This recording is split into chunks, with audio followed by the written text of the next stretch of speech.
This isn't to defend Celeste's parents because I genuinely don't know what they might have known. Why I'm thinking about this is because I try to put myself in their shoes and think, what can you do in this situation for real, for real? Like, if your daughter's like, all right, I'm gone and I'm not coming back.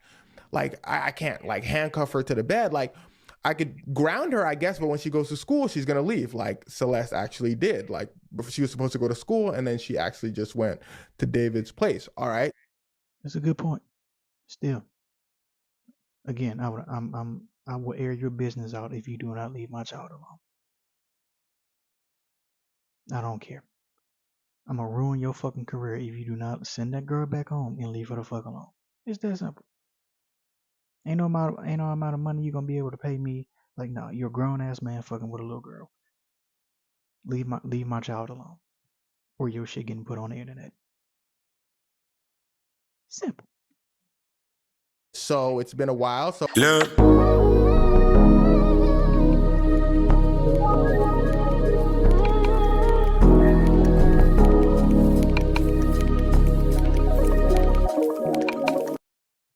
What's good, YouTube? It's your boy A-Dub the Casual, and we're back at it with another reaction video. So today we're reacting to this fuck nigga David's case. We got an update on it, so this nigga deserved to go to hell. But I'm not gonna make this intro too long. Don't forget to like, comment, subscribe, and share. And now let's get into this video, bro. So David had a problem. This upcoming trial is not looking good for him. For starters, the police have 40 terabytes of evidence against him. Among that evidence, prosecutors say David had a significant amount of, listen closely, youth porn on his phone. If you don't know what that means, look in the comments. And this is why. Sick. Absolutely fucking sick. Oh man, like I'm pretty sure he in PC. He better thank God that he in PC. Because if he wasn't, boy, they'd be whooping his ass right now. I say David had a problem because forget the trial for a second. The stuff that David had on his phone can already put him in jail for decades. And I don't know how David's lawyer can swing that. The prosecutor said so like, even if he don't get found guilty of the murder, that child porn he got in his phone, you're already fried. Found it on David's phone. So at that point, there's not much speculation you could do there. David had this stuff on his phone. So David's lawyers probably gonna look at David and be like, look, I mean, I'm gonna try to get you off the charge, but that other stuff ain't looking good. Because remember, David's got another charge for being with someone of an age that he had no business being with someone that. If you didn't know Celeste Rivas' age, then look in the comments. So there's so much evidence that he was with her. David's lawyer probably finna look at David and be like, bro, what you want me to do about that? You might have to take that charge to the chin, and that ain't no light. Good news, we got your check. Bad news, they giving you life. Charge. So David's probably realizing right here in this picture what I want you to understand in this video, that even without the charge, David could still face decades upon decades in prison just off all the stuff involving him and the youth. Stuff that, again, police have a lot of evidence for. But here's where things start to get wicked, because one of the most important pieces of this case actually might be people who are witnesses to this event. And when I say witnesses, I mean witnesses in any capacity. That's going to make sense in a moment. You see, David's got managers, many people who work for him that might have known about his relationship with Celeste. His friends, his friends and managers knew about the relationship. They can't say they didn't. She was always around him. They knew.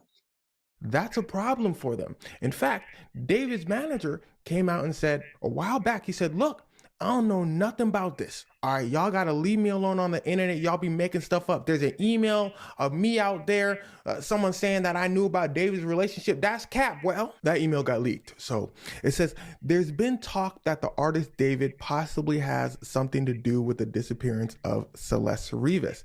If that statement holds any merit, please do the right thing and take her home. Her parents are very worried. This is somebody sending this to David's manager. Listen to this next part closely. Allegedly, apparently, David's manager took a screenshot of this, sent it to David. David then sent this picture to one of Celeste's friends. Knowing your client or knowing your artist, who the fuck the nigga is to you, and knowing your friend is messing with an underage girl and not doing nothing about it and not cutting this nigga off is kind of crazy. It's kind of crazy and it's fucking insane that y'all allowed that shit to happen. The next day, Celeste gets sent home. Now, this is speculation, but what makes sense in the situation is somebody sends this to David's manager. David's manager goes, hey, yo, rushes over to David and says, yo, what is this? You got to take that girl and send her home. David sends the message to one of Celeste's friends saying, look, why y'all snitching? Manager probably said, I don't care about snitch here. I don't care about snitch there. This is going to jeopardize your career, David. It's going to mess with my money too. So send that girl home.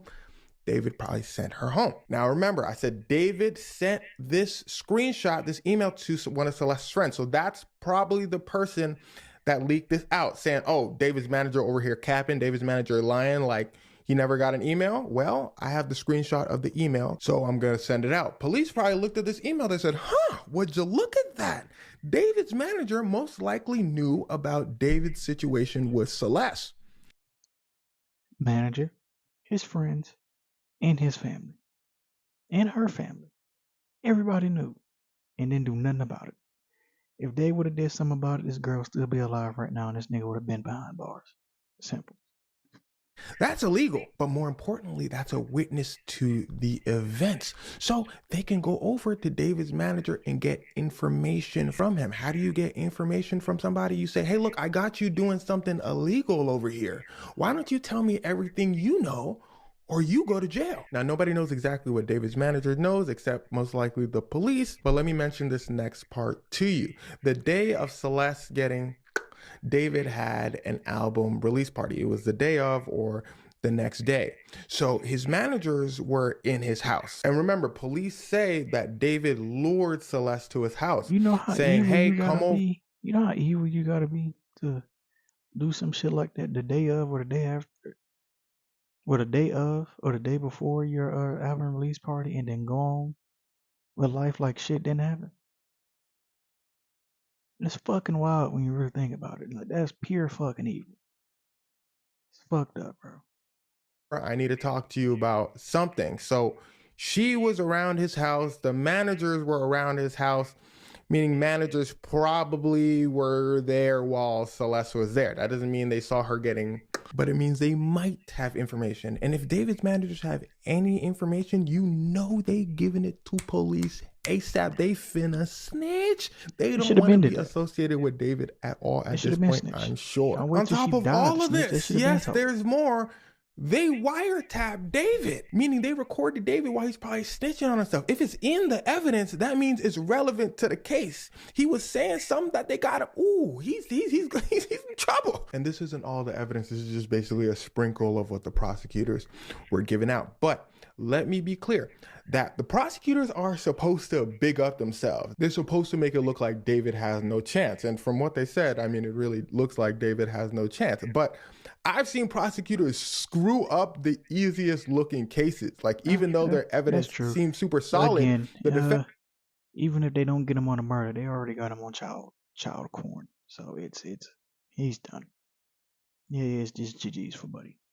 The attorney just flips it on them, and then the prosecutors sit there looking stuck. For instance, they can have so much evidence. The internet can have so much evidence about David being with Celeste. Like, come on, we know like he must have been with Celeste, but all David's attorney has to say is like, you got the text of them saying that they were together, or was that like his little sister? I mean, if you look at all these pictures and all these, correct me if I'm wrong, but don't they have a text message of her saying like all they do is sit around and have sex all day, and she wants more for herself?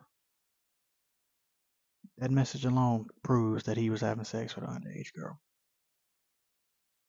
All this evidence, it could just be like a big bro talking to his little sis. Like, that was his huge fan. Like, he had love for her, just not in that way. The prosecutors could be like, no, here's David saying, I love you. We got a text of him saying, I love you. The defense attorney would be like, yeah, he said, I love you to his little sister too. Like, what that mean? So it is still going to come down to how skilled David's attorney is and how skilled the prosecutor is. But with the evidence involved, let's just say it looks like the prosecutor has an AK and David's attorney has a pistol. Now, as for how Celeste was, she was poked with something really sharp, a sharp object, 2 times. And really, we don't need to go into detail. That's all that really needs to be said about that.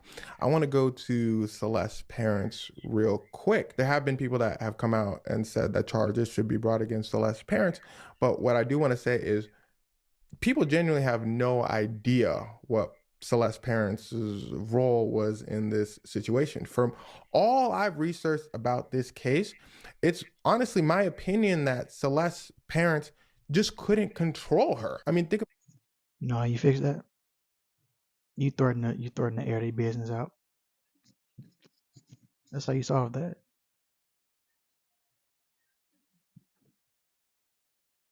You threaten to air their business out. For to put your business out there. You do not bring my daughter home. I'm gonna let it be known. You're a grown ass man fucking with a kid. Stop letting these kids run y'all, man. Start being parents. Come on now. how you might have been to your parents growing up. Think about how young kids are like to their parents all the time. So many people are saying that Celeste's parents should have done more. I want to agree with that. I do, but it truly depends on the situation. This isn't to defend Celeste's parents because I genuinely don't know what they might have known. Why I'm thinking about this is because I try to put myself in their shoes and think, what can you do in this situation for real, for real? Like if your daughter's like, all right, I'm gone and I'm not coming back.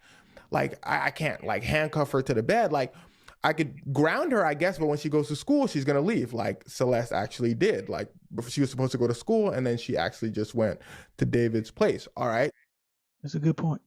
Still, again, I will air your business out if you do not leave my child alone. I don't care. I'm gonna ruin your fucking career if you do not send that girl back home and leave her the fuck alone. It's that simple. Ain't no amount of money you're gonna be able to pay me. Like, no, you're a grown ass man fucking with a little girl. Leave my child alone. Or your shit getting put on the internet. Simple. So it's been a while. So what I can do is file a police report. The parents filed a police report. What are the police going to say to you? Oh, yeah, kids go missing all the time. I mean, yeah, we're going to look. And then police never actually look. So you can call your kid. They don't pick up. I mean, what can you like do? You don't know David's address. You don't know where he lives. Like it's. I don't need to. I know he's famous. Blasting him. It's that simple. I would have sent her that text. You do not bring your ass home. I will expose this kid. Even when she do bring her ass home, still exposing that nigga. It's really that simple. Like, stop being a bitch. Stop letting your kids run you. Tough. Maybe this email was from Celeste's family and friends to the manager as their way to get Celeste back, which worked until Celeste left again. I say this for people who may lose their kids to drugs or may lose their kids to them running away. You know, there's only so much you can do before you actually just feel powerless. Again, I don't know what Celeste's parents did. They could have actually just did nothing and not cared. But on the chance that they cared and did everything in their power to get their daughter back, I say go easy on the they should be arrested stuff, you know. And why I say that especially is because we gotta focus on one dude. A lot of people, in my opinion, for cases like this, get lost in the sauce. It's understandable because it's an infuriating situation. You get mad. You get everybody who might have a hand in this, you want to take down. I feel it. But right now, and it seems police are thinking the same thing. Charges are not going to be brought up against. A lot of people still should be held responsible though, because y'all could have stopped this and y'all didn't. A lot of people should be held responsible. But yes, let's just focus on him on the cool. Parents, they're not even going to look into the parents for now. They've got their eyes and their targets locked on to this man. And again, with all the evidence and charges that seem to be against him, I think it's going to be tough for the prosecutors to find. Anyway, get a nigga life off him, bring him back to life, off him again, just torture him. Honestly, RP to Celeste. Again, to lose your life at that age, so damn young, you didn't even get to experience life yet on a cool. Don't forget to like, comment, subscribe, and share. Other than that, man, I'm out this bitch. Phone call like ring, ring, ring. Hello, ring, ring, ring. Hello.